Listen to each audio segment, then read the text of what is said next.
안녕하세요. 작년에 파혼한 30대 여자입니다. 아무에게도 못했던 이야기를 오늘은 여기에 털어놓고 싶어서 이렇게 글을 적습니다. 저는 그때 중소기업 회계팀에서 근무하고 있었습니다. 연봉은 4천 정도로 적지 않고 회사의 복지도 좋아서 만족하고 다니고 있었어요. 그러다 거래처 직원인 약혼남을 만나게 되었습니다. 저보다 7살 많았던 그는 나중에 말하길 저한테 첫눈에 반했었다고 하더라고요. 남자의 적극적인 구애에 못 이겨 연애를 하게 되었습니다. 연애를 하는 동안 남자는 저에게 정말로 지극정성이었습니다. 야근으로 제가 퇴근이 늦어질 때는 제 자취방에 먼저 가서 청소도 싹 해놓고 음식도 해놓는 그런 사람이었어요. 남자는 이미 결혼 정년기가 지났을 때라서 하루빨리 결혼하고 싶다고 하더라고요.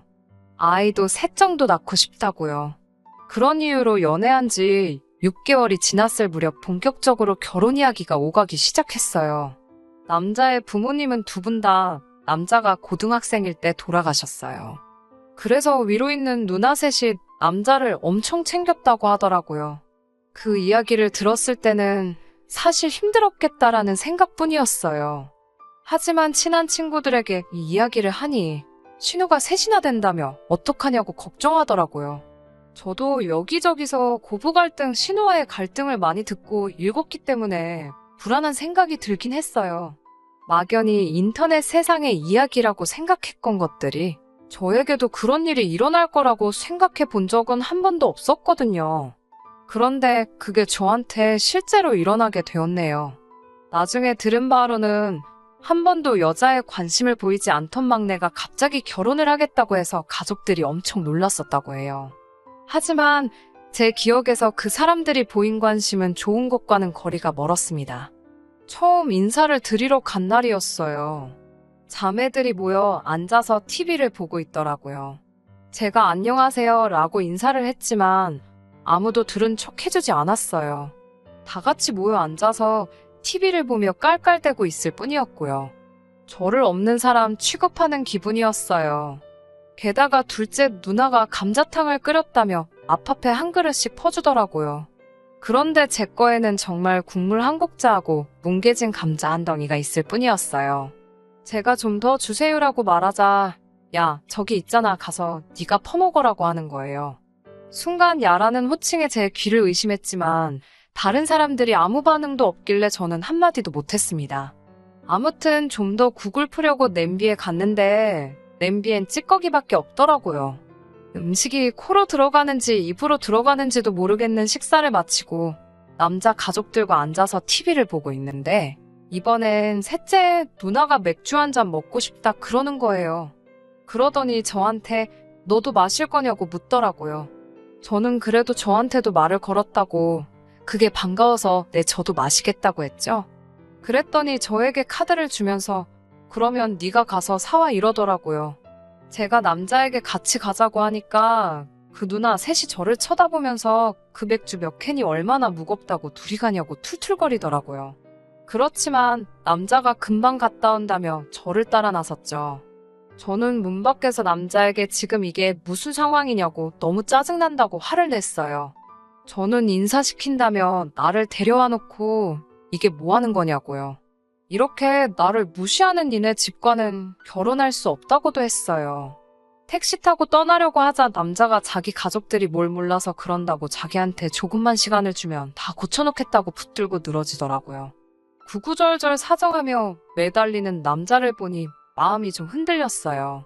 결국 다시 돌아가서 불편하고 어색한 시간을 보내고 집으로 돌아왔습니다. 남자가 늦게나마 저를 가족들에게 정식으로 소개하려고 하는데 그나마도 큰 누나란 사람이 말을 딱딱 끊더라고요. 결국 제대로 대화다운 대화도 나눠보지 못하고 집에 돌아왔네요. 그 일이 있은 뒤 얼마 지나지 않아 저는 임신을 했습니다. 남자는 결혼할 이유가 생겼다는 것에 더욱 기뻐하는 눈치였어요.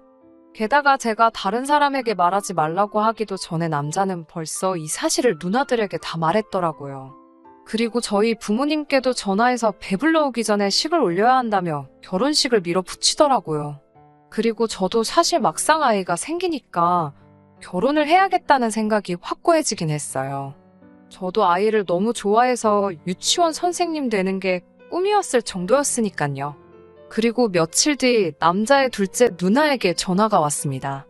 야, 오늘 출근 안 했지? 하며 나와 밥이나 먹자 그러더라고요. 그렇게 만난 식당에서 둘째 누나가 대뜸 저에게 야, 너가 우리 동생한테 가족 모임 못 나가게 했냐고 따지더라고요.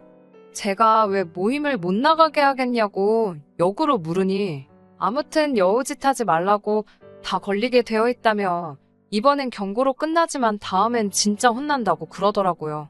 그러면서 한다는 말이 큰 누나가 저를 싫어하니까 알아서 잘 기어야 한다고 충고를 해주네요. 이 집에선 제 시어머니들 사람이나 마찬가지라나요. 아무튼 또 시간은 흘러 어느덧 상견례 날짜가 되었습니다. 배불러 오기 전에 화사하게 입으라며 친정어머니가 직접 골라 사주신 하늘색 투피스를 차려입고 나갔습니다. 그런데 상견례 자리에 도착하니 예상치 못한 분이 자리에 계셨어요. 남자의 작은 고모였죠.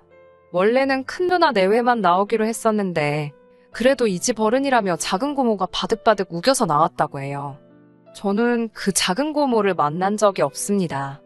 남자 말로는 성격도 괴팍하고 말도 필터 없이 하신다고요. 나름 유명한 한정식 집에서 하는 상견례였는데 단정하게 차려입은 저희 부모님과 달리 남자 쪽은 큰 누나 내외는 청바지 차림에 작은 고모는 골프웨어를 입고 나왔더라고요. 왠지 모르게 허탈한 마음이 들었습니다. 게다가 점심 식사를 하기로 했는데 자기들은 아침을 늦게 먹었다며 음식엔 손도 안 대더라고요. 덕분에 저희 부모님도 식사도 제대로 못 하셨어요. 전 속으로 이건 아닌데라는 생각만 계속 하고 있었죠. 게다가 작은 고모라는 사람이 한다는 말이 어른이 먼저 이렇게 나오기 전에 싹싹하게 와서 인사도 하고 해야 된다면서 저더러 어려서 그런가 철이 없다고 하시더라고요. 그러자 친정 아버지가 아직 많이 부족하니까 잘 가르쳐 주시라고 하셨어요. 그러더니 큰 누나라는 사람도 말을 보태더라고요. 원래 수더분한 올케를 보고 싶었는데 너무 여우에다가 당돌하다며 집안 분위기 흐릴까 걱정이라고 잘 가르쳐서 보내달라고요. 결정적으로 혼수 이야기가 나오면서 사단이 나고 말았습니다. 저희는 둘 다 일단 허례허식 없는 결혼식을 하는데 동의한 상황이었어요. 그건 남자의 누나도 동의한 일이었고요. 집도 결혼식도 반반씩 하자는 거였죠. 그런데 그 이야기를 들은 작은 고모가 저희 부모님한테 당신들도 생각이 있으면 딸 시집 보내는데 필요한 도리는 해야 되는 거 아니냐고 대뜸 삿대질을 하더라고요. 저희 부모님한테 막말을 쏟아내는 남자 쪽 가족들을 보고 있으니 너무 머리도 아프고 속도 안 좋았는데 결정적으로 작은 고모라는 사람이 저희 부모님을 모욕하는 모습을 보고 나니 순간 쓰러질 것 같았어요. 그리고 곧 이어 다리 사이에서 뜨뜻한 느낌이 느껴졌어요. 테이블 아래로 내려다보니 피가 흐르고 있더라고요. 나중에 들으니 놀란 저희 부모님이 119를 부르고 아버지가 저를 1층까지 업고 내려가셨다고 해요. 병원에 도착해서 소변줄 꽂고 검사하고 했지만 결국 그날 새벽에 유산했습니다. 담당 의사 선생님 말씀으론 산모가 스트레스를 많이 받은 것 같다고 하셨대요. 병원 유gin실에 누워 하염없이 울고 있는데 남자랑 그 고모라는 사람이 찾아왔더군요. 큰 누나 내외도 왔고요. 그 점자는 저희 아버지는 남자를 보자마자 멱살을 잡아 끌고 병실 밖으로 나갔습니다. 그 와중에 고모라는 사람은 저한테 보기에도 비리비리해서 불안하더니 결국 이렇게 됐다고 그래요. 그러면서 이참에 저를 옆에 끼고 잘 가르치라고 저희 어머니한테 훈수를 두더라고요. 순간 그 순한 저희 어머니가 그 고모 머리채를 잡아챘습니다. 또 죽고 나 죽자며 그 여자 머리를 미친 듯이 흔들더라고요. 그 모습을 본 큰 누나 내외는 슬금슬금 뒷걸음질 치다가 도망갔고요. 그렇게 그 남자와 저는 파혼하게 되었네요. 그 남자는 지금도 종종 미안하다고 연락이 옵니다. 기회만 준다면 다시 시작하고 싶다는 헛소리도 잊지 않고 해요. 그리고 저는 이 이야기를 원래 제 친구에게만 털어놓았었는데 어떻게 그 남자 회사까지 소문이 흘러들어갔나 보더라고요. 결국 사람들의 따가운 시선을 못 이겨 남자는 회사를 관뒀고 여전히 구직 중이라고 합니다. 그 사건 이후로 3개월 동안 저는 잘 먹고 몸 추스리고 부모님과 모처럼 좋은 시간을 보낼 수 있었습니다. 그리고 얼마 전 더 좋은 회사에 스카우트되어 이직도 성공했어요. 언젠가 또 좋은 인연이 나타난다면 결혼할 수도 있겠지만 당분간은 부모님과 더 행복하고 건강하게 살려고 합니다.